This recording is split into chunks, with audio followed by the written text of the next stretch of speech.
I used to think my life was built on choices, mine. But the morning my father's text lit up my phone at 6:30 a.m., I learned how wrong I was. That IT was one word, nothing else. Home. No explanation. No words. Just a command. Richmond was still wrapped in fog as I drove. Street lamps glowed like pale moons. The roads empty except for a stray jogger or two. My hands ached on the steering wheel. I'd heard that tone before, the one that meant a decision had already been made, and it wouldn't be mine. When I pushed open the door of the house I grew up in, it felt like stepping into a storm without wind. The air was dense. My father stood like a pillar in the living room, arms crossed tight. My mother hovered by the fireplace, eyes flicking anywhere but my face.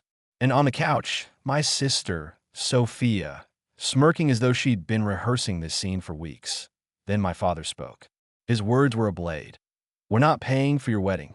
Just like that, everything Eric and I had built, months of planning, invitations, deposits, the ivy-covered venue we'd fallen in love with, gone. Sophia let out a small laugh. "Better luck next time." I wanted to scream, to demand an explanation, but the words stuck in my throat. I just whispered, "Understood," turned and walked out. My shoes scraped the wood floor like thunder as I left. Outside, the air was cool and damp, but I felt hot under my skin. My phone buzzed with a text from Eric. How did it go? I couldn't even look at it. Images flooded my mind. Late nights at the kitchen table addressing envelopes, debating cake flavors, choosing flowers. Eric's handwriting on the invitations. The way he'd tucked lemon tarts into our tasting box because they were his favorite. All of it erased with one sentence from my father, and it wasn't new. They'd been erasing me for years. When I begged to study design, they forced me into accounting. When I talked about traveling, they called it reckless. Even the men I dated were dissected until I stopped bringing anyone home at all. By the time I reached my apartment, the fury had cooled into something harder. I walked straight to the closet, pushing aside boxes until I found it, my old sketchbook. The leather cover was frayed, edges dusty, pages filled with dresses, jackets, shapes that had once felt like freedom. I had drawn them late at night at 16, believing one day they would matter. I could still hear my mother's voice from that afternoon. She caught me drawing. "This nonsense stops now." She plucked the book from my desk like contraband. My father had stood behind her, silent but firm. "You'll thank us when you have a real career," he'd said.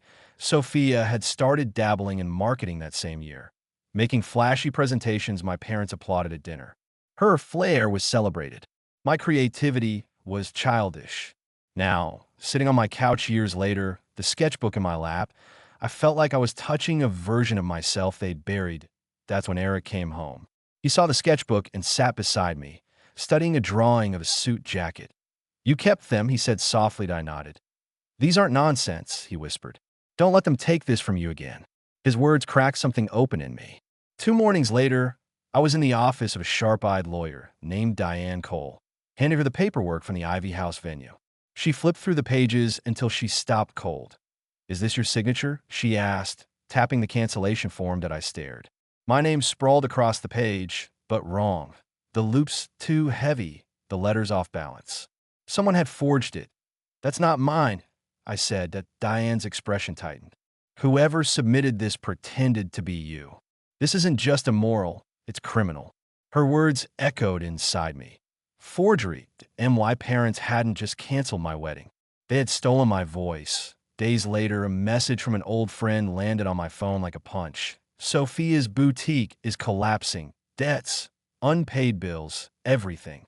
And suddenly, it all made sense. My wedding, my trust, my future, all sacrificed to bail out my sister. Then came a call from my uncle. His voice was low, deliberate. "Before your grandfather died, he set up a trust. $250,000. It was meant for you, released on your wedding day." I gripped the phone. "They've been managing it," he said. "But instead of protecting it, they've been spending it. On vacations, renovations, Sophia's boutique." Everything clicked into place.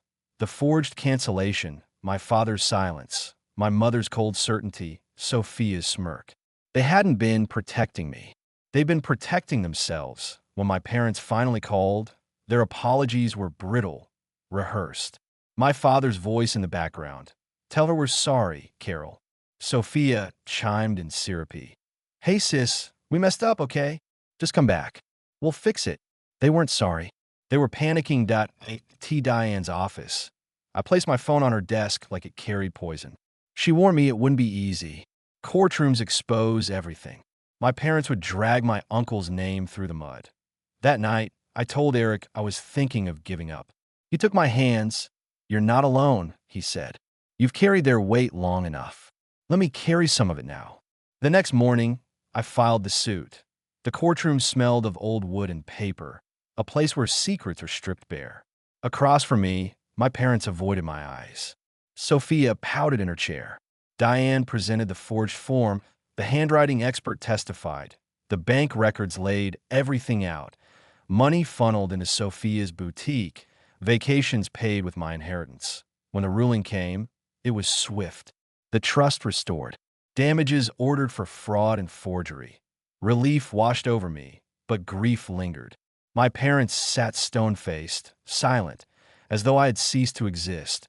Weeks later, sunlight spilled across the ivy-covered gardens of the venue Eric and I had chosen.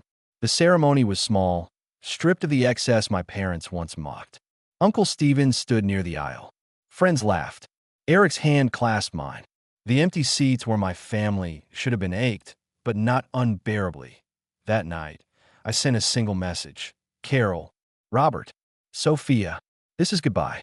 Don't contact me. The silence after I hit send wasn't emptiness. It was freedom. Their voicemails came later. My father's voice trembling, my mother's brittle, Sophia's swinging between desperate and cruel. They weren't reaching for me. They were reaching for money. I typed one last reply. The circus is already full. Then I set my phone face down on the counter. Today, Eric and I live in a modest brick house under tall oaks. I'm enrolled in fashion design school. My sketchbook lives openly on the kitchen table, joined by new pages, new shapes, new beginnings. Sometimes the ache of family returns, sharp as a bruise. But when Eric leans over my shoulder, laughing a crooked sketch or bringing me coffee late at night, the ache eases. Family isn't who cancels your wedding.